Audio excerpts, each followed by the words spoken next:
Thank you so much for signing up for this course. I wanted to give you guys, before we get started, a little insight of where I have this vision for Moved Academy. I've been in the health and fitness industry for over 15 years.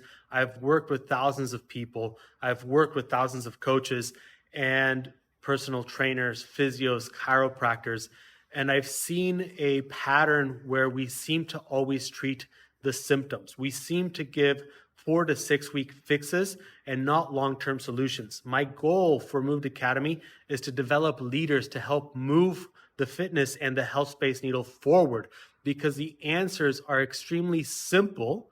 They're just not easy to attain. They require more work for us as professionals, and they require us to have knowledge and wisdom and experience on our behalf in order to better guide our client. After we get through these 4 pillars, I go into the main guiding principle, which allows us to see in a very simplistic way how I see the human body and how we can really start to affect people physically, mentally, and emotionally.